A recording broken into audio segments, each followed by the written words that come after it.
duquel nous allons vous présenter l'état des lieux suite à la situation de confinement et les mesures sanitaires prises dans le cadre du Covid-19 qui a affecté le monde entier.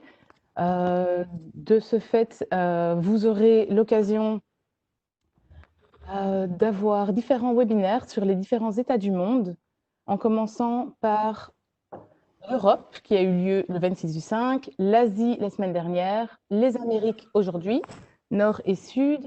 Et ensuite, dans 2 jours, vous aurez un état des lieux de l'Afrique subsaharienne et le 9 du 6, l'Afrique du Nord et le Moyen-Orient. Alors, comme je le disais, aujourd'hui, nous allons mettre le focus sur l'Amérique du Nord et du Sud. Nous avons différents attachés économiques, donc des partenaires commerciaux qui sont établis un petit peu partout dans le monde. Et sur les États-Unis, nous avons une présence sur la côte Est et sur la côte Ouest. Au Canada, nous avons également des attachés économiques à Montréal, à Vancouver et dans l'Ontario. Et au Mexique, la zone est couverte par l'attaché flamand qui, lui, est basé à Mexico. Je vois qu'on a un petit problème technique au niveau du partage de la présentation, me dit-on.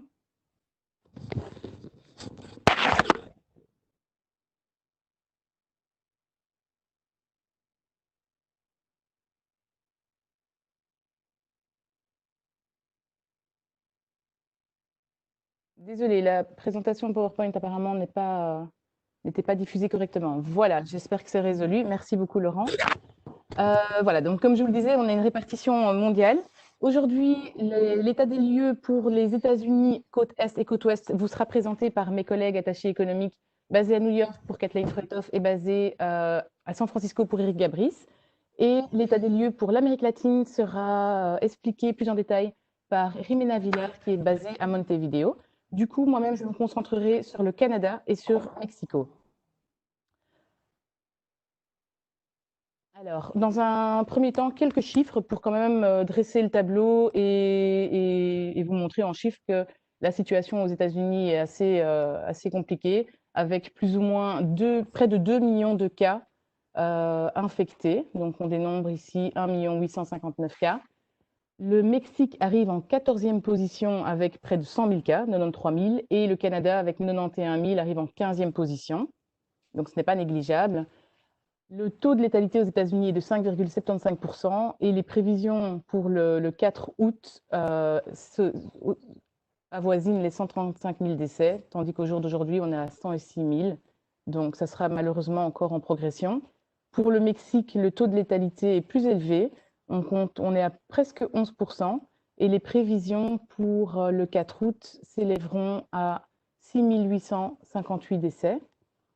Pour le Canada, là, on a un taux de létalité qui est près de 8%, donc malheureusement, c'est aussi assez élevé. Et pour les prévisions, on a une augmentation qui, heureusement, ne sera pas trop à la hausse, avec plus ou moins 8 148 cas qui seront à dénoter contre 7 300 au jour d'aujourd'hui. Je vais maintenant vous donner quelques chiffres économiques au niveau du PIB. Donc, on voit pour les États-Unis que ce pays avait un PIB croissant entre 2017 et 2019 et que malheureusement, ici, à cause du Covid, les prévisions pour 2020 sont à la baisse avec une récession prévue de 3%. Et les chiffres pour 2021, 2022 et 2023, heureusement, sont normalement à la hausse. En tout cas, les prévisions sont positives. Il en va de même pour les autres pays, donc le Canada, le Mexique et l'Amérique latine. Mais comme vous pouvez le constater, les prévisions pour 2020 montrent une forte récession pour le Canada qui sera aux alentours de 10% et pour le Mexique aux alentours de 20% carrément. Restons positifs, on voit que pour 2021, 2022 et 2023, la croissance économique devrait reprendre.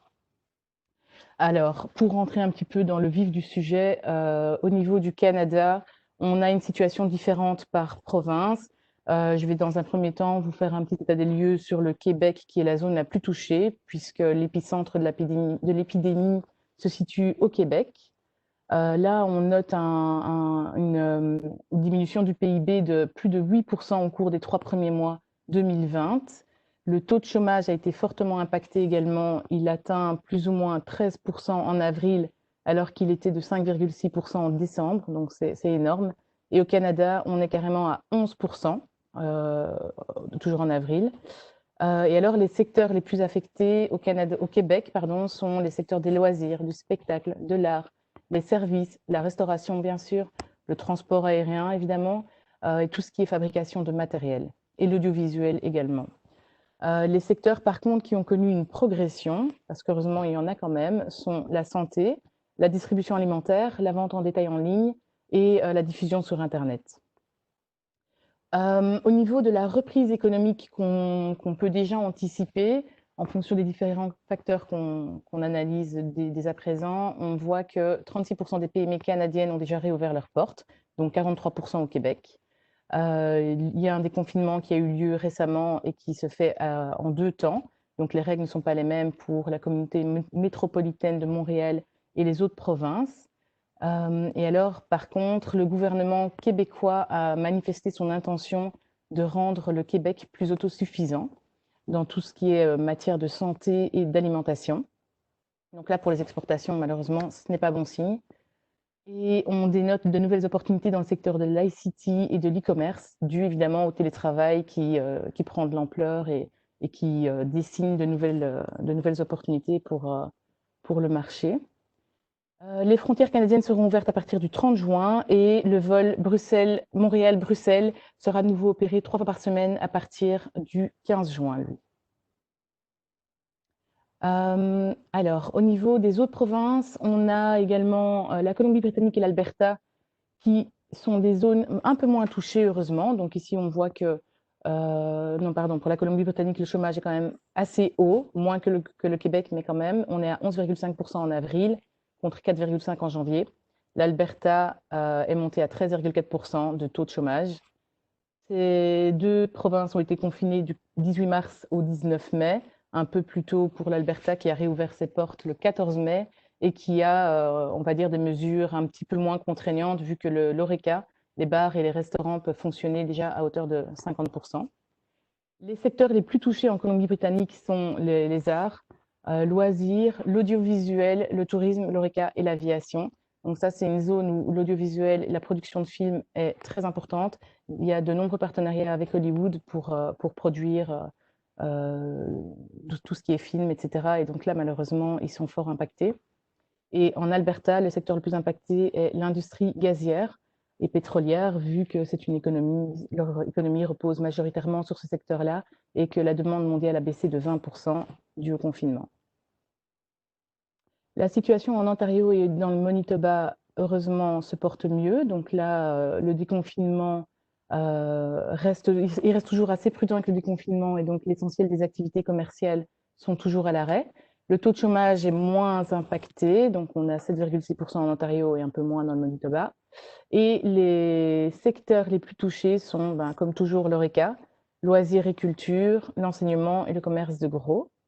Et par contre, là, l'aviation est vraiment fortement touchée puisque Air Canada parle de licencier 60% de son personnel. Au niveau du Mexique, eux ont été confinés un peu plus tard, vu que la pandémie s'est déplacée vers ce continent un peu plus tard que chez nous. Donc du 31 mars au 15 juin, ils seront confinés. Étant donné que les USA est le premier partenaire commercial du Mexique et qu'ils sont en récession, ça aura un impact assez important sur les exportations mexicaines. Le pétrolier, donc la compagnie pétrolière d'État Pemex, est aussi fortement impactée puisque le prix du baril de pétrole a fortement baissé dû à la situation actuelle. Le tourisme est fortement impacté aussi. Donc là, il y a une forte diminution des revenus, alors que c'est vraiment un secteur sur lequel il compte énormément. Et le FMI s'attend à une contraction très importante de l'économie mexicaine. On parle de chiffres qui pourraient avoisiner les 20%. Donc voilà, ça c'est vraiment des chiffres assez catastrophiques. Le pesos mexicain a aussi perdu de sa valeur, plus ou moins 20%. Donc c'est un frein pour les exportateurs bruxellois, puisque le coût des produits exportés à partir de Belgique sera plus élevé de 20% du coup. Donc voilà pour l'instant la situation sur ces zones-là. Je vais maintenant passer la parole à mes collègues basés aux États-Unis, en commençant par Kathleen Freuthoff, qui est basée à New York, en passant ensuite la parole à Eric Gabris, qui est notre attaché attachée économique et commerciale à San Francisco avec une spécialité dans l'IT. Et ensuite, je passerai la parole à Jimena Villar, qui est notre attachée à Montevideo, qui brossera un état des lieux de toute l'Amérique latine avec un focus sur l'Uruguay. Donc voilà, merci pour votre attention. Bonjour à tous, vous m'entendez?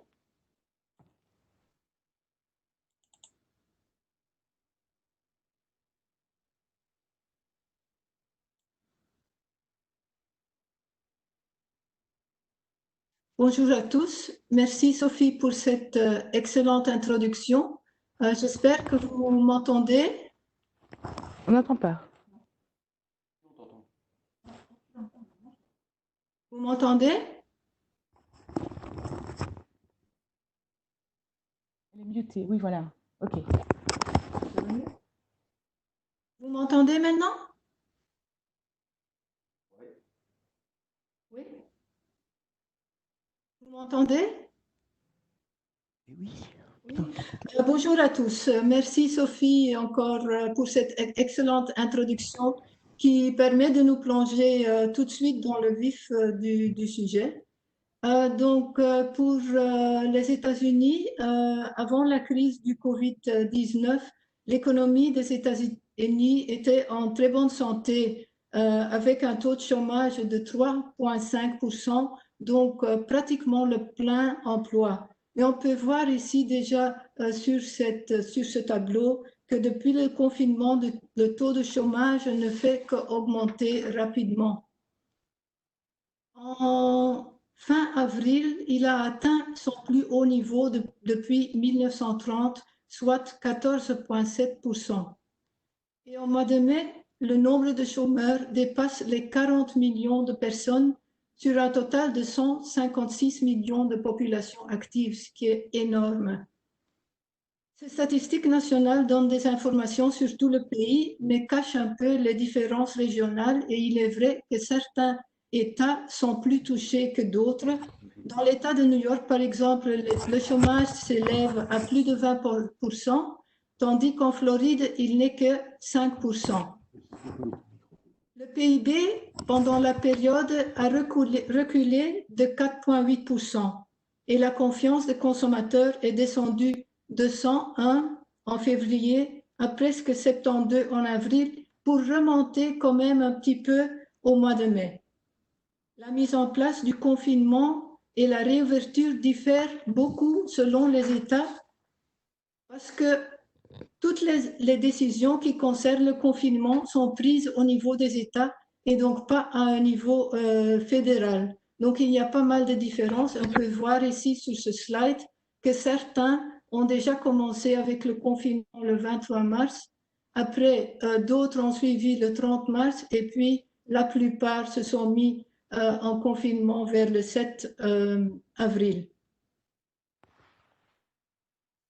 Dans cette nouvelle situation, il est évident que les priorités des consommateurs changent et on voit tout de suite que les Américains, comme aussi en Belgique et partout dans le monde, dépensent leur argent différemment.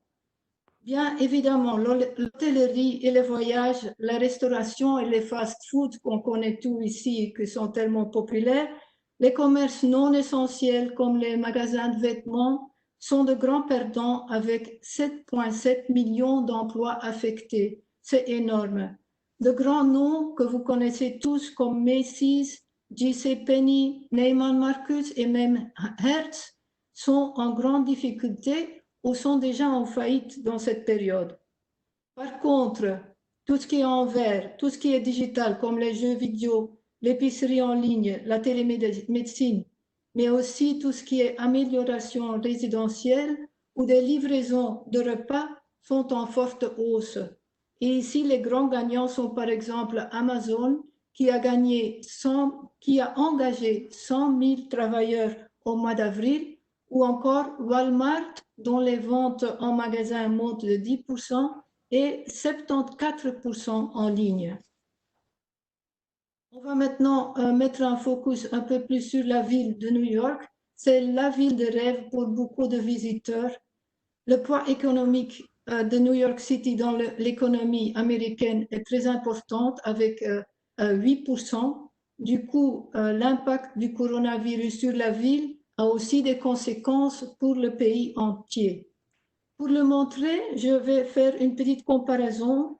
Le nombre d'habitants à New York est presque semblable au nombre d'habitants en Belgique, 8,4 millions et 11,4 millions en Belgique. Mais bien sûr, la surface de New York est beaucoup moins parce que ce n'est qu'une ville comparée à un pays. Donc, on peut tout de suite comprendre comment la densité des gens est énorme à New York, ce qui a le Covid a un effet énorme. Donc, au premier 6, on peut déjà voir dans la ville même, le nombre de cas est plus que 200 000, tandis qu'en Belgique, c'est 58 000. Le nombre de morts hier, c'était 21 500, comparé à la Belgique, 9 400. Donc, New York veut toujours être le numéro 1 dans tous les classements au monde, et maintenant, elle est aussi dans ce terrible classement. Dommage. Aujourd'hui, New York est la ville la plus touchée avec 3% des cas mondiaux. Toutefois, ici aussi, la situation commence petit à petit à s'améliorer et on parle aussi de réouverture. New York a commencé son confinement le 22 mars et la première phase de réouverture est prévue pour le 8 juin. Pendant cette première phase, la construction et la fabrication de produits non essentiels peuvent reprendre les activités, ainsi que les magasins au détail, mais seulement avec collecte sur le trottoir, pas encore les ventes normales à l'intérieur des magasins. Dans la phase 2, 2 semaines plus tard, vers le 22 juin, si tout va bien, parce qu'on mesure très bien l'évolution, les bureaux et les magasins peuvent réouvrir aussi avec certaines restrictions. Mais vous pouvez vous imaginer les défis pour une ville cosmopolite comme New York, qu'elles sont énormes. Les gestionnaires des grands immeubles new-yorkais se trouvent, tous les bureaux devront s'adapter. Certains immeubles à Manhattan accueillent 5 000 jusqu'à 10 000 et plus travailleurs dans un immeuble tous les jours. Comment on va faire pour les ascenseurs? On dit qu'il peut juste y avoir une personne par ascenseur, au maximum 2. La nouvelle distribution des bureaux, est-ce qu'on va faire des entrées en vague? Tout ça, c'est très compliqué. Et de plus en plus de grandes entreprises américaines offrent déjà le télétravail comme une solution, pas seulement pour cette crise, mais aussi permanente de travail à la maison. Par exemple, Shopify et Twitter. Et d'autres vont certainement suivre parce qu'il n'y a pas d'autres moyens à faire. Et pour le transport, par exemple, chaque jour, en temps normal, plus que 4 millions de personnes prennent le métro à New York. Comment va-t-on gérer tout ça pour que tout le monde reste en bonne santé? Que va-t-il se passer avec tous ces grands événements internationaux qui se tiennent à New York, comme le Fancy Food que nous, on participe chaque année, ou encore le marathon de New York qui amène tellement de monde dans la ville? Donc, le secteur du tourisme et hôtellerie souffre énormément. Les restaurants et bars, les magasins ont moins de clients maintenant et ont besoin après aussi de plus d'espace pour permettre une distance de sécurité entre les clients. Donc, on se demande, avec ces changements dans les bureaux, les difficultés dans les commerces et la restauration, que va-t-il se passer avec le marché immobilier qui est maintenant tellement cher? On constate déjà une baisse de prix, mais on ne sait pas exactement comment ça va évoluer. De toute façon, il est sûr que beaucoup de changements sont à prévoir dans un futur proche et les entreprises doivent aussi s'adapter et évoluer. Je voulais, pour introduire ce changement, et je voulais introduire et partager avec vous quelques tendances qu'on voit. La plupart sont déjà entamées depuis quelque temps, mais sont maintenant renforcées et accélérées à cause de cette situation de crise. La première tendance, c'est au-delà de l'humain, au-delà de l'homme, beyond human. C'est renforcé parce qu'il y a un besoin de distance, parce qu'il y a un besoin d'automatisation. Et j'invite nos entreprises à réfléchir sur ces tendances et comment ils peuvent appliquer ces technologies dans leurs produits et services. Par exemple, l'usage de l'intelligence artificielle, les robots, les drones, le virtuel, la reconnaissance vocale, les soins à distance, le data, tout ça, comment pouvez-vous inclure ou adapter ces tendances dans vos secteurs? Une deuxième tendance et opportunité aussi pour beaucoup, c'est prendre soin de soi, prendre soin de moi, minding myself. Tous les produits dans les services et secteurs qui aident à la santé physique et mentale. Vous les voyez là-bas, je ne vais pas tous les mentionner. Ajoutons aussi le clean air, l'économie juste, le circulaire, qui va aussi dans le même sens. Et une troisième tendance, pour terminer cette partie, c'est bouger librement dans la ville, frictionless mobility. Donc, tous les produits et services qui aident à se déplacer facilement et librement dans la ville avec le sharing mobility, le partage des bicyclettes, les solutions de nettoyage des transports qui mettent les gens à l'aise. J'ai mis quelques des tendances ou quelques possibilités, mais il y en a beaucoup plus dans beaucoup de secteurs et, si possible, des solutions inclusives et qui sont accessibles pour tous. Je voulais aussi mentionner quelques réussites de sociétés belges et bruxelloises qui essayent maintenant de s'adapter et d'aider aussi dans cette nouvelle situation. Cohaps, par exemple, c'est une start-up bruxelloise qui gère des maisons dans le co-living. Ils ont plusieurs maisons à Bruxelles et ont récemment aussi acquis 2 immeubles à New York qu'ils sont en train de rénover.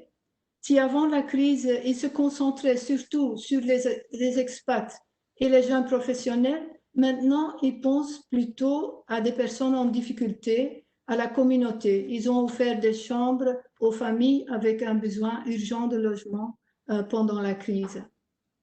Cube Art est un autre exemple bruxellois. Il organise des événements artistiques et réunit les acheteurs d'art avec les artistes en Belgique et à New York ou aux États-Unis. Étant donné que voyager n'est pas possible maintenant, ils organisent des visites virtuelles qui mettent en contact les deux parties, les acheteurs et les artistes. Et 2 exemples de Belges à New York dans la restauration, Bruxelles Zoet, un restaurant belge, et Mojo, un bar de mousse au chocolat. Tous les deux se sont engagés dans leur communauté depuis le début de la crise.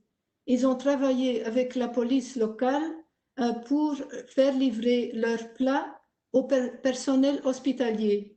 Ceci leur a permis d'être mentionnés dans la presse locale et sur les réseaux sociaux, ce qui leur donne beaucoup de visibilité maintenant et une très bonne image. Ceci m'amène à terminer avec quelques conseils pour ceux qui ont déjà des clients aux États-Unis et à New York.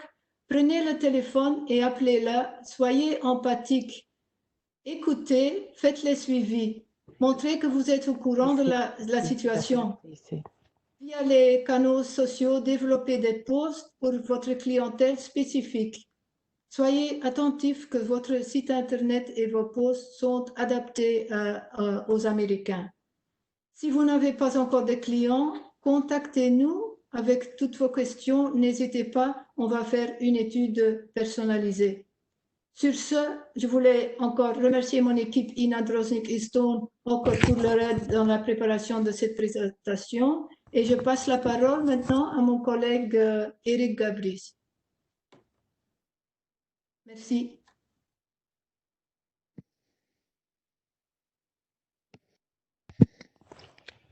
Bonjour à tous. J'avais envie de dire presque bonsoir, puisqu'il est un peu plus de 5 heures du matin ici à San Francisco. Donc, je suis très heureux de me joindre à vous. Le temps de partager la présentation.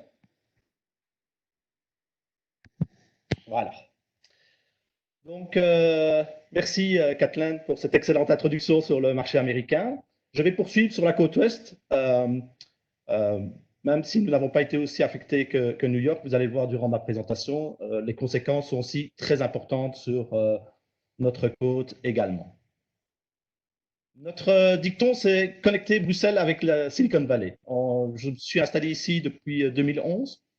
J'ai vu toute la croissance qu'a connue la Silicon Valley et San Francisco en particulier cette dernière décennie, et j'en parlerai d'ailleurs durant ma présentation. Quelques mots sur le bureau dont vous voyez ce qui, j'espère, reste encore, parce que vous savez qu'il y a actuellement dans les grandes villes américaines quelques émeutes, donc on espère que le bâtiment est toujours là à l'heure où je vous parle. Mais nous avons dans ce bureau plus de 5000 contacts business que nous essayons de vous faire profiter avec le support d'une centaine d'experts dans tous les secteurs, ce que j'appelle les subject matter experts, en fonction de l'origine de vos demandes. Nous organisons une mission ICT, comme Sophie l'a très bien rappelé. Notre bureau est essentiellement consacré sur le secteur ICT et pour les startups. Donc, nous organisons une mission chaque année depuis 2012 qui s'appelle Connecting Brussels with Silicon Valley, et nous avons également organisé une mission princière en 2013. Vous voyez aussi dans ma présentation l'ensemble des États que l'on couvre. Donc, on ne couvre pas seulement la Californie, mais aussi tous les États de l'Ouest, ce qui nous occupe pas mal d'ailleurs. Et j'ai tendance à dire, parfois, on voit les employés du gouvernement comme des travailleurs de 9 à 5, comme vous le savez maintenant, on est plutôt de 5 à 9 en ce qui nous concerne. Et donc, ça nous tient occupés pas mal. La situation du Covid, comme Kathleen l'a rappelé, New York est très clairement le triste leader dans ce cadre-là. Et donc, vous voyez que la Bay Area est bien en dessous. Bon, quelques chiffres de mortalité, hein, même si c'est triste, il faut quand même le rappeler. On a un peu plus de 240 morts par 100 000 habitants à New York, alors qu'on n'est qu'à 5 morts pour la même quantité d'habitants, ce qui est nettement moins. Mais les conséquences économiques, elles, sont quand même très présentes, justement liées au confinement. On en reviendra, puisque finalement, c'est le confinement qui amène les conséquences économiques. Alors là, vous voyez aussi que l'impact du Covid se situe au niveau fédéral, et Kathleen l'a très largement abordé, donc je n'y reviendrai pas, mais a aussi des conséquences au niveau de chaque État. Et il faut savoir que c'est un point qu'on sous-estime. On a tendance à voir les États-Unis comme un tout, mais les variances entre États sont énormes. On le voit dans ce cas-ci d'ailleurs, et la réaction des États a été très différente. Ça a aussi des impacts même sur ce qu'on appelle les counties, hein. Donc on en a 58 en Californie. Donc chaque county a aussi sa propre législation. On en a eu un exemple célèbre avec Alameda, qui est représenté ici sur la carte, qui a mis en place des procédures qui ont empêché, par exemple, Tesla de reprendre le travail. Alors, on a mentionné les conséquences économiques déjà, mais bon, c'est quand même très impressionnant. C'est la brutalité avec laquelle on a des réductions Bon, là, on vient d'avoir les chiffres, c'est moins 5% au niveau américain. Et là, vous voyez un taux de chômage. Il faut savoir qu'en Californie, on était à quelques pourcents il y a encore quelques semaines. Et on est passé maintenant en avril à 15%. C'est du jamais vu. Il n'y a pas de précédent en la matière. Et d'ailleurs, tous les services qui assistent les demandes de mise au chômage ont été débordés, que ce soit à New York ou en Californie.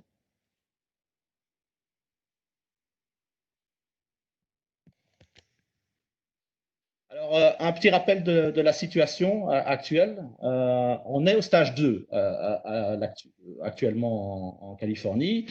Donc, ça veut dire que la plupart des magasins sont encore fermés, par exemple.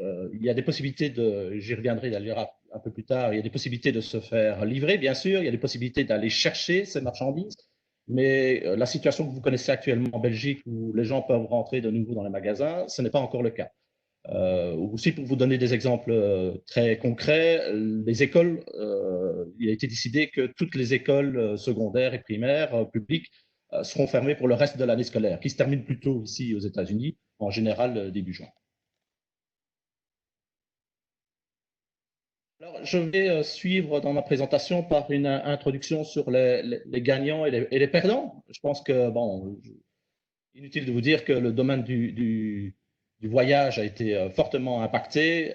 Des noms célèbres ici, basés d'ailleurs dans la vallée, hein, que ce soit Uber ou Airbnb, ont été fortement impactés. Là, vous voyez un graphique qui est parlant, hein, c'est le nombre de voyageurs ici aux États-Unis qui a un peu redémarré suite au week-end du Memorial Day, mais qui est à des niveaux sans précédent aussi. Pour vous donner une petite idée de l'impact sur San Francisco, on était à 290 vols par jour avant le Covid et on est maintenant à une cinquantaine de vols. Ça redémarre un petit peu, mais c'est très faible. Voilà encore quelques secteurs qui ont été fortement impactés. Le secteur du tourisme en Californie est évidemment un secteur très important, à San Francisco aussi. Il faut savoir qu'avant la pandémie, 3 régions ont des taux d'occupation qui souvent dépassent les 90%. C'est Hawaï, New York et San Francisco. Bon, vous voyez le taux d'occupation à San Francisco qui est descendu à 4%. C'est aussi du jamais vu. Je mentionnerai aussi la production de films, un secteur qui a été fortement impacté. Vous pouvez voir, par exemple, les prévisions pour le nombre de prises de vue à Los Angeles qui sont en dessous du millier, alors que normalement, on est autour de 9000. C'est un impact très important. Tout ça est remplacé par de la production virtuelle. C'est un secteur qui sera en pleine croissance, qui est lié d'ailleurs au secteur des jeux, qui profite très fort de cette situation du Covid. Et cette production virtuelle, ben, si vous avez vu le film comme Gravity, par exemple, où les acteurs, finalement, n'apparaissent que sous forme de visage et tout le reste a été, en fait, produit à travers des outils informatiques. Un autre secteur fortement impacté, mais ça c'est mondial, hein, mais ça vous donne un peu un rappel de l'impact, surtout sur des centres urbains comme San Francisco, New York ou Seattle. Ici, c'est un exemple à travers OpenTable, qui est l'outil de réservation basé d'ailleurs dans la vallée, à San Francisco plus particulièrement, qui vous montre la baisse des taux de réservation suite à la pandémie dans des grandes villes donc, comme San Francisco, New York et Seattle. Et vous voyez que les États-Unis dans leur ensemble sont moins affectés. D'autres secteurs qui ont été fortement impactés, évidemment tout ce qui est le retail avec le classique brick and mortars, l'industrie de la construction avec un bémol ceci dit, parce que les Américains, en bon pragmatique, ont accéléré par exemple tout ce qui était construction publique. Donc ils ont profité du confinement et du fait qu'il y avait énormément de réduction au niveau de la circulation par exemple pour entreprendre de grands travaux publics.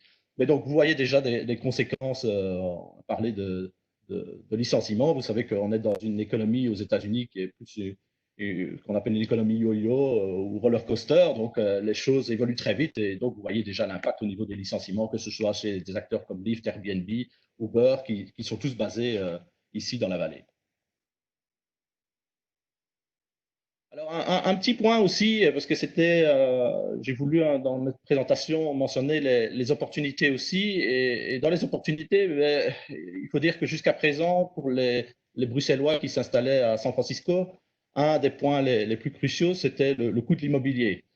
Kathleen a mentionné que New York voulait souvent être numéro 1 dans les rankings. Ben, concernant l'immobilier, il faut reconnaître quand même que San Francisco maintenant est très clairement numéro 1 en termes de coûts. Et donc, on peut s'attendre évidemment à une réduction de ces coûts avec la pandémie, liée notamment au fait que énormément de sociétés, vous avez tous entendu que Twitter a annoncé que dorénavant, ses employés pouvaient, sans limite de temps, travailler depuis la maison. Facebook est en train de mettre en place des règles similaires, Google également. Et donc, on peut s'attendre à une réduction du prix de l'immobilier de bureau, avec un bémol. Il faut quand même savoir que durant la dernière décennie, ces coûts ont augmenté de 75%, et à San Francisco en particulier, ils ont plus que doublé. Cas précis, hein, mon bureau, pour vous donner des idées de prix, on était à $30, un peu plus de $30 du square foot, on est passé maintenant à plus de 60. Donc, pour un bureau qui n'est même pas de catégorie A comme on voit ici. Donc, c'est un impact important, mais on n'a pas encore de vue claire sur, parce que bon, ce sont des contrats qui sont signés souvent à long terme, donc on ne sait pas encore dans quelle mesure ces prix vont être affectés, mais les professionnels du secteur s'attendent à une baisse. Par contre, et là c'est tout nouveau, on s'attendait à des impacts au niveau du résidentiel. Et là, très clairement, on avait déjà vu que plus de 20% des locataires ne payaient pas leur loyer en mai. Et là, on vient d'avoir les chiffres, c'est tout frais. J'ai rajouté le slide hier d'ailleurs. On vient d'avoir la vue que c'est du jamais vu. C'est que les loyers à San Francisco ont baissé de plus de 10%. Et dans des régions comme Cupertino, qui est le siège d'Apple, hein, ou des régions comme Mountain View, c'est le siège de Google, ben, les chutes sont encore plus importantes. On atteint les 15%, donc à double chiffre. Mais avec un petit bémol. Bon, j'ai mis ici, je vous compare, par exemple, pour un appartement, une chambre, on était à 3400, on est maintenant à 3400 à San Francisco. Ça reste encore beaucoup plus cher que New York, par exemple, qui est à un prix moyen de 2900. Tous les experts s'accordent à dire qu'il va probablement avoir une diminution, au moins jusqu'au niveau de New York, par exemple, ce qui serait un peu normal pour la situation. Alors, s'il y a des perdants, il y a aussi des gagnants. Et dans les gagnants, ben, vous connaissez peut-être la chanson de Bachung qui disait « Ma petite entreprise ne connaît pas la crise ». Mais très clairement, ce qu'on appelle en France les GAFA ou les FANG ici, un terme qui a été défini par Jim Cramer sur CNBC, qui sont les big tech en fait, hein, des gens comme Amazon, Netflix et Facebook. Ben, non seulement ils sont gagnants, mais même d'ailleurs, quand on voit leur valorisation en bourse, ils ont atteint des records. Donc, très clairement, et pour les entreprises bruxelloises qui ont ces acteurs-là comme clients, eh bien, bah, non seulement c'est business as usual, mais au contraire, c'est très clairement des clients pour lesquels bah, la situation, si elle les affecte, c'est plutôt positif. Dans ce cadre-là, récemment, Salesforce annonçait une croissance de 30%. Donc, Salesforce, qui est le plus grand employeur de San Francisco, hein, qui offre des solutions SaaS de gestion de clients, bah, ils connaissent une croissance qui est accélérée par le Covid. Alors, un autre secteur qui est en forte croissance, on l'a déjà mentionné, c'était le cas pour la côte Est, mais c'est vrai partout sur les États-Unis et partout au monde d'ailleurs, hein, c'est évidemment l'e-commerce. Alors, Amazon est très clairement un leader dans ce secteur. Mais avec un petit bémol, si on a vu qu'Amazon on se représentait, grosso modo, ça dépend les chiffres hein, que l'on prend en compte, mais on est autour de 40 à 50% de l'e-commerce aux États-Unis. Bon, vous voyez les autres acteurs, il est de loin majoritaire. Le Covid a eu ceci, même si ça a accéléré leur croissance, il a eu ceci que, comme ils travaillent sur base de ce qui est leur force d'ailleurs, leur différenciateur, avec des grands centres de distribution proches des grands centres de consommation, ces centres de distribution étaient fortement affectés. Et donc, la promesse de livrer en un jour ou 2 jours, qui était le motto d'Amazon, a été difficile à maintenir, ce qui fait que leurs concurrents ont grandi encore plus. Donc, ça, c'est nouveau. D'habitude, Amazon, chaque année, grandissait plus vite que la croissance de l'e-commerce. Ce phénomène lors du Covid, est-ce que c'est passager ou pas, on ne sait pas encore, mais a disparu et d'autres acteurs en ont profité pour acquérir des parts de marché.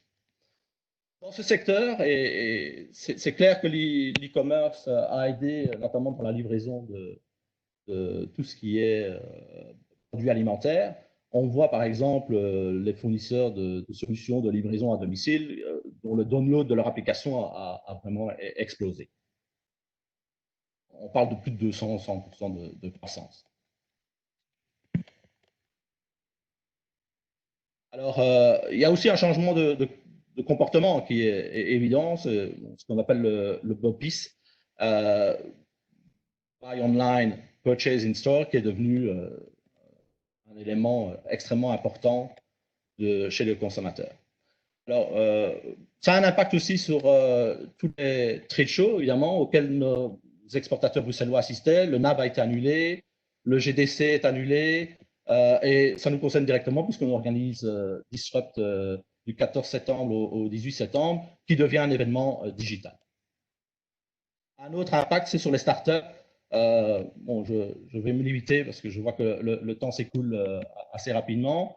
Mais donc, on voit qu'en fait, au niveau des startups, ça c'est plutôt la bonne nouvelle, c'est qu'au niveau des financements, on ne voit pas encore d'impact sur les startups. Et ça, c'est plutôt une bonne nouvelle. Quand vous regardez les chiffres en Q1, il n'y a pas encore d'impact majeur, si ce n'est au niveau du financement des startups qui sont dans une phase initiale, ce qu'on appelle le early stage. Mais la Californie reste de loin le plus grand acteur dans le financement par les VC, puisqu'on représente plus de 50% de ces financements. Donc ça, c'est plutôt des bonnes nouvelles. Ça demandera certainement aux startups de faire un pivot dans certains cas. en fonction des secteurs qui sont touchés par les startups. Donc, il est clair que si vous travaillez dans des secteurs de B2B, par exemple, destinés aux restaurants, il y aura probablement un pivot à prendre en compte. Alors, je voudrais terminer ma présentation par des impacts sur certaines entreprises bruxelloises. Et donc là, on a une bonne diversité d'entreprises qui sont ici, basées en Californie, notamment à TUI, qui fournit des solutions d'optimisation des applications sur les places de marché et qui, eux, ont ressenti un impact, mais qui est surtout au niveau de la croissance. C'est un peu similaire au niveau de Numeka, et qui fournit des solutions de gestion de fluides pour, par exemple, la gestion, l'optimisation des moteurs. Et donc, qui, eux, tant que la pandémie ne dure pas trop longtemps, ne devraient pas trop être impactés. Par contre, d'autres qui ont des points de vente, comme Nutri ou comme Brussels Bistro, eux ont très clairement vu un impact et ont dû refaire leur business model ou en profiter pour d'ailleurs diminuer leurs coûts, comme vous voyez ici. D'autres encore qui aident les starters à s'installer à San Francisco, eux ont complètement vu la disparition de leur business. Et bon, là, vous voyez par exemple une demande de support à travers une plateforme de crowdfunding pour les aider à survivre. Voilà, ceci clôture ma présentation. Vous avez ici mes coordonnées. N'hésitez pas à prendre contact, comme Kathleen l'a mentionné. Nous sommes là pour vous aider. Nous sommes les premières interfaces avec lesquelles vous pouvez entrer en contact si vous avez des questions ou si vous souhaitez démarrer votre activité sur la côte ouest. Ça peut être une opportunité de profiter de cette réduction de coûts qui a porté un peu un impact dans les derniers temps pour l'installation de nos exportateurs bruxellois. Merci. Je passe la parole à Jimena qui va poursuivre sa présentation sur le continent sud-américain. Merci Eric, merci pour ta présentation. Bonjour à toutes et à tous. Je vais partager mon screen.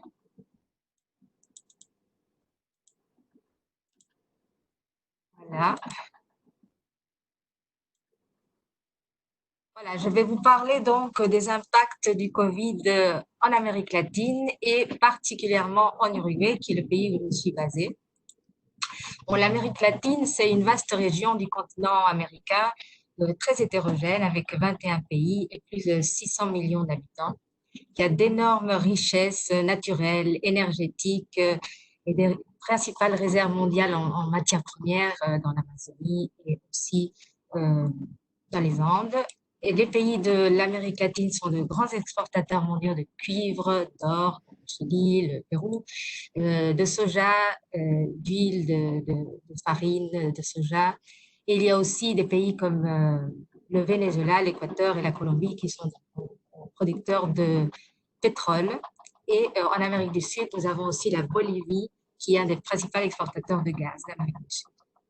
C'est un continent très vaste et peuplé de façon inégale parce que nous avons des grands pays comme le Brésil avec 200 millions d'habitants et le Mexique avec près de 120 millions, alors qu'on trouve d'autres pays plus petits comme le Costa Rica, le Panama, le Paraguay et l'Uruguay qui ont 5 millions d'habitants. Donc une grande disparité. Comme vous le savez, l'Amérique latine est malheureusement devenue l'épicentre de la pandémie, avec le Brésil qui est en ce moment le pays le plus touché, avec près de 500 000 cas et presque 30 000 décès à déplorer déjà. C'est le second pays en nombre de cas après les États-Unis. Et le suivent en nombre le Pérou, le Chili, le Mexique et l'Équateur. Et ici aussi, il y a des disparités régionales parce qu'il y a des pays où le taux de mortalité de Covid est plus léger, de 0,1% au Paraguay, qui en ce moment a 11 décès à déplorer. Le Costa Rica à 0,2% et l'Uruguay 0,64%. Cette pandémie met en lumière tous les problèmes endémiques qu'a l'Amérique latine et toutes ces inégalités comme la santé.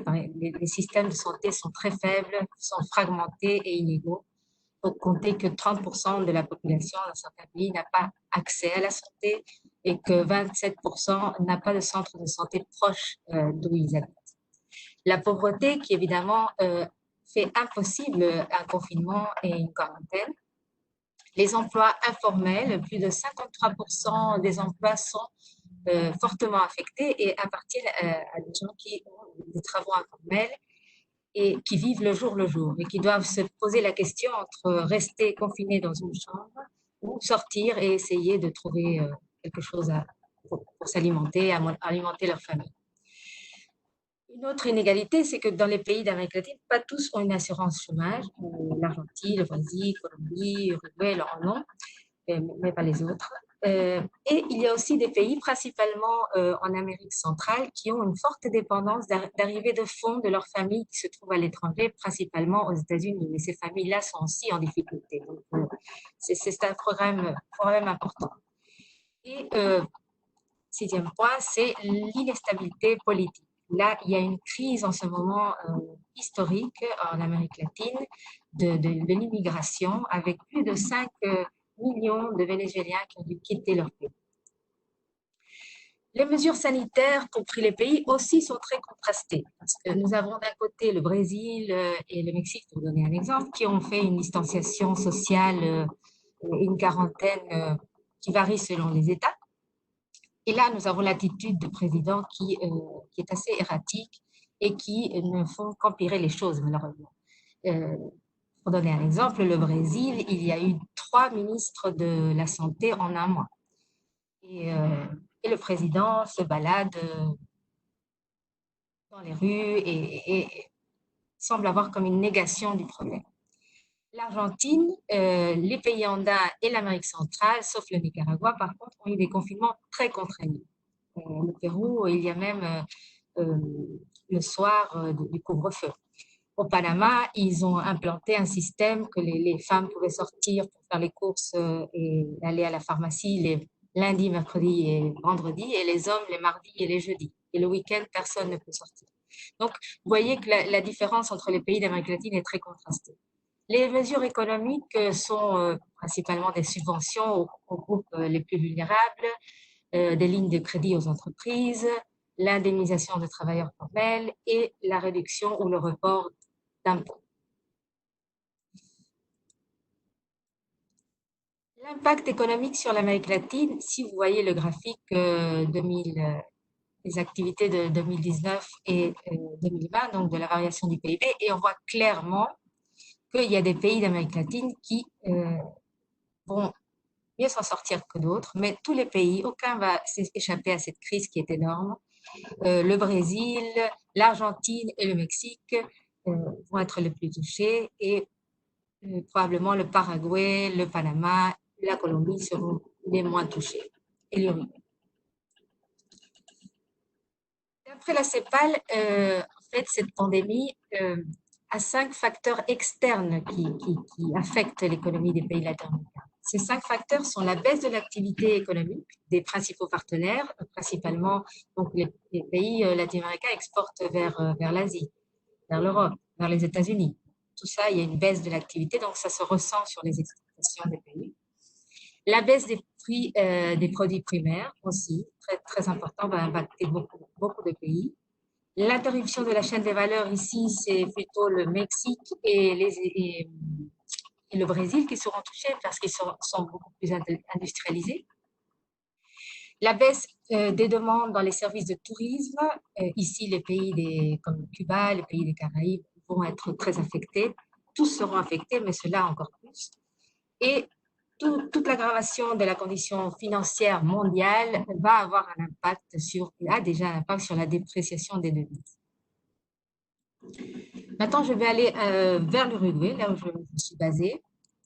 Et ici, vous voyez les indicateurs macroéconomiques. On voit que les dernières années, la croissance n'a pas été très extraordinaire et qu'il y avait déjà des points compliqués de résultats fiscaux assez délicats. Et avant l'arrivée du coronavirus, les projections étaient plutôt positives parce qu'il y avait un nouveau gouvernement, un élan, un espoir. Le nouveau gouvernement a commencé le 1er mars et on s'attendait à un PIB, une augmentation de 1-2%. Mais avec cette crise, on parle déjà de 3% et probablement plus. Les effets se font déjà sentir dans le chômage. Il y a déjà 15% de chômage et plus de 126 000 personnes qui ont fait appel au chômage flexible. Le peso s'est déprécié par rapport au dollar et à l'euro, de plus de 15 et 14%. Et il y a un déficit budgétaire qui va dépasser les 6% certainement. Mais une bonne nouvelle, c'est que l'Uruguay est un pays stable et sûr et qu'il a accès au crédit international et que la Banque internationale de développement et la CAF ont déjà annoncé un prêt de plus de 1 000 millions de dollars pour l'Uruguay. La Banque mondiale et les experts sont tous d'accord que l'Uruguay va quand même avoir un redressement assez rapide en 2021. On parle de 5%, 5,5%. Ce qui, à nouveau, sépare un peu la situation de l'Uruguay par rapport aux pays de la région. Le secteur de la construction a repris pratiquement immédiatement. Ils sont juste arrêtés 2 semaines. Et ce secteur-là, ainsi que le secteur agro-industriel, seront les moteurs de cette reprise. Par rapport aux mesures sanitaires, je ne vais pas toutes les citer, mais il est intéressant de voir qu'en Uruguay, il n'y a pas eu de confinement obligatoire. Donc, le président a fait appel à ce qu'il appelait la liberté responsable. Et les Uruguayens, il faut dire, ils l'ont écouté, ils sont restés confinés pendant plus d'1 mois et demi. Les écoles et les lycées ont été fermés dès l'arrivée des premiers cas, donc dès le 13 mars. Et les frontières avec l'Argentine et le Brésil ont été fermés et les aéroports aussi. À ce jour encore, il n'y a pas de vol, uniquement des vols de rapatriement. Tous les centres commerciaux ont été fermés, sauf les alimentaires, les pharmacies pour la santé et les banques. Et ici encore, le secteur Horeca n'a pas fermé, n'a pas eu d'obligation de fermer. Mais dans les faits, ils ont dû le faire parce qu'ils n'avaient pas de clients, ils ont dû passer au delivery. Mais il n'y a pas de vraie obligation à fermer. L'industrie et le secteur agro a continué à rester actifs, ce qui est positif. Et actuellement, le port du masque est obligatoire dans tous les supermarchés, dans les banques, dans les bus, et ils sont distribués dans les bus. L'Uruguay a aussi fait des corridors sanitaires. Donc, pour les touristes qui étaient bloqués dans les paquebots, dans les bateaux, ils pouvaient débarquer à Montevideo et prendre des vols vers leur pays. Et le cas le plus connu, c'était celui du Greg Mortimer, qui était un bateau qui était arrivé aux côtes de Montevideo après avoir été refoulé dans plusieurs pays. Et il y avait 200 personnes dans le bateau, dont 128 avaient le Covid. Donc là, les médecins uruguayens se sont rendus sur place sur le bateau et les cas les plus graves ont été emmenés à Montevideo et ont été traités dans les hôpitaux locaux. L'Uruguay aussi a développé ses propres tests de diagnostic du Covid et a fait des tests massifs. Donc, les mesures économiques sont plus ou moins similaires à ce que j'ai dit des autres pays d'Amérique latine, donc une augmentation des prestations de chômage, des programmes et des prêts pour les entreprises et des programmes pour les personnes les plus vulnérables. On a aussi la création du fonds coronavirus. Ce fonds-là se finance en partie avec les salaires du président, des ministres, des députés, des fonctionnaires publics qui ont un marge de salaire plus élevé et ces apports vont de 5 à 20%. Et donc, ceci est utilisé pour spécifiquement les aides alimentaires et tout autre besoin spécifique relié au Covid et aux populations plus vulnérables. La situation actuelle en Uruguay, on va vers une nouvelle ouverture. Le nombre de cas est vraiment encore très bas, 825 cas et 23 décès à déplorer pour le moment. Et le taux donc de mortalité est bas. En ce moment même, on estime qu'il y a 114 personnes qui sont malades. Donc, ces résultats sont vraiment très, très encourageants. Il y a une reprise des activités pratiquement de toutes les activités économiques, réouverture des magasins dans les centres-villes, sauf les shopping centers qui sont fermés. Et les restaurants ont réouvert avec des mesures sanitaires et de distanciation. Et les cours ont repris dans les écoles rurales le 22 avril. Et hier, les écoles ont repris et les lycées dans les villes de l'intérieur du pays. Et les écoles de la capitale reprendront à la fin du mois. il reste quand même une incertitude et une inquiétude assez importante. Ce sont les villes frontalières avec le Brésil. Nous avons une frontière dans le nord du pays et il y a en ce moment un foyer de contagion à la ville de Ribeira, qui est une ville binationale avec Santana do Livramento au Brésil. Et cette ville est divisée, les deux pays sont divisés par une rue marchande. Donc c'est très très difficile de pouvoir contrôler ça. Les gens travaillent d'un côté, vivent de l'autre et font leurs courses de l'un et de l'autre. Mais bon, on est en train de faire des testings massifs et fermeture des magasins pour l'instant pour essayer de contrôler cette situation qui, espérons, ne va pas. Je m'excuse, une minute, Rimena. C'est juste pour te signaler qu'on dépasse le timing. Donc, si tu pouvais peut-être passer au secteur porteur, voilà. Juste. Oui, voilà, c'est ce que j'arrivais. C'est parfait. Voilà, donc Merci beaucoup. les secteurs porteurs avant le Covid étaient la construction, les infrastructures portuaires, tout ça, ça reste. L'audiovisuel, parce qu'on a un accord avec la Wallonie-Bruxelles et la Belgique pour la coproduction de films, ce secteur-là a été touché et le reste encore, puisque pas possible de filmer en Uruguay et les filmations se fassent encore ici, puisqu'elles ne peuvent pas arriver. Le secteur agribusiness continue à être un secteur fort, principal de l'économie uruguayenne. L'environnement, il y a encore beaucoup de besoins, surtout dans les traitements de déchets solides dans les zones métropolitaines. L'énergie, l'Uruguay est un champion des énergies renouvelables avec un changement de la matrice énergétique important vers l'éolien et vers le solaire. Donc, le secteur pharma et médical aussi, le ICT et la logistique, parce que l'Uruguay est un pôle dans la région qui est au cœur entre les deux grands pays et c'est un hub régional. Les nouvelles opportunités donc, sont dans l'ICT, dans tout ce qui est intelligence artificielle, les secteurs de la logistique aussi, les softwares liés aux smart cities et dans les fintech aussi parce que l'Uruguay a une économie très bancarisée, donc il y a des possibilités là.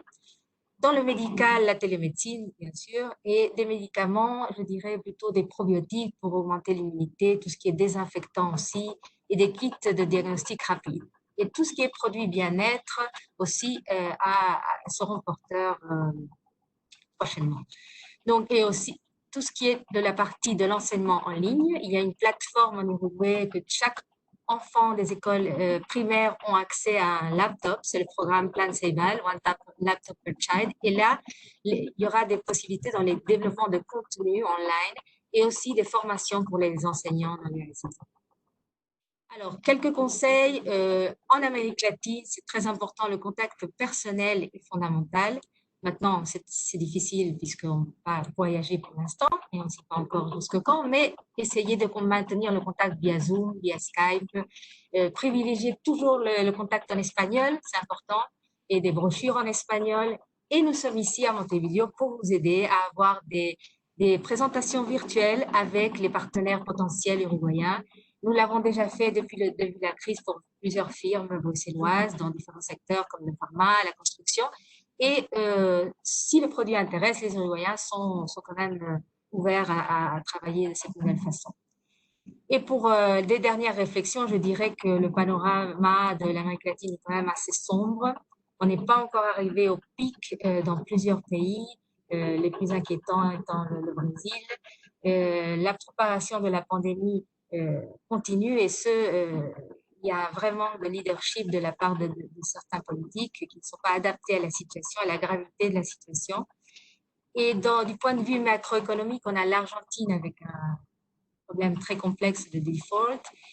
Et au milieu de tout ça se trouve l'Uruguay, qui est coincé dans cette réalité et qui essaye de se démarquer comme un pays stable et sûr et qui espère pouvoir s'en sortir renforcé.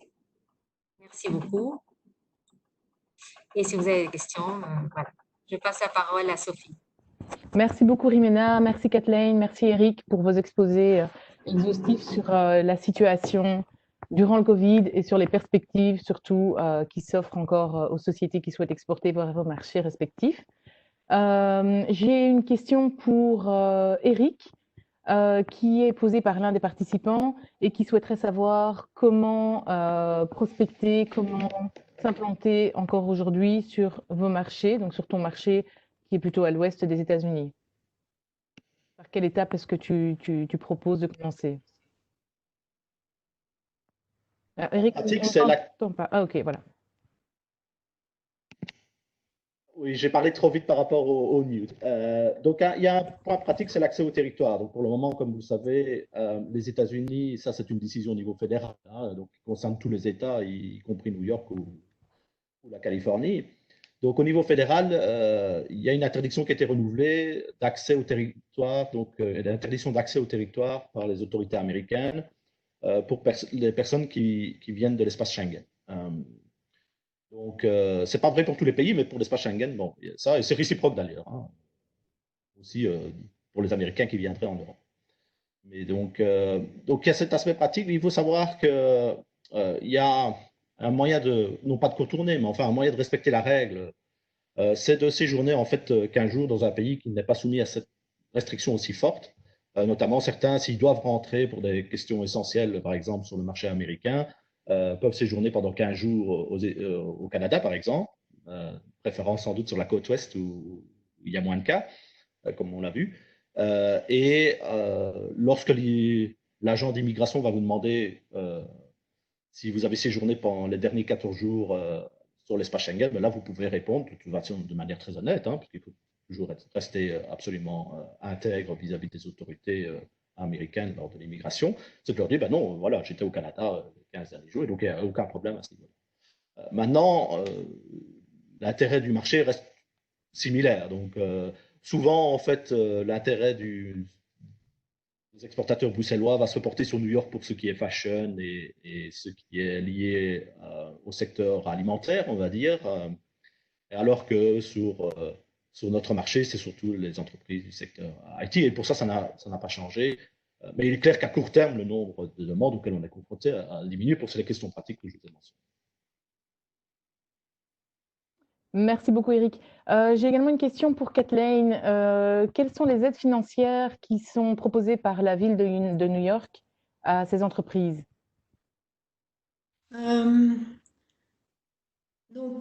C'est surtout en forme de prêt qu'il y a des aides et dépendamment le nombre d'employés.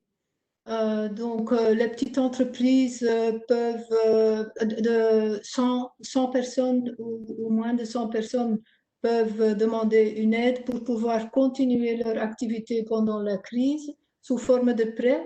La même chose pour les commerces de moins de 25 personnes qui peuvent aussi faire appel à des aides. Puis il y a aussi une autre aide qui diminue les frais de négociation ou des frais d'avocat pour les loyers. Ça aussi, c'est apporté par la ville de New York. C'est les trois que je pense maintenant tout de suite. Merci.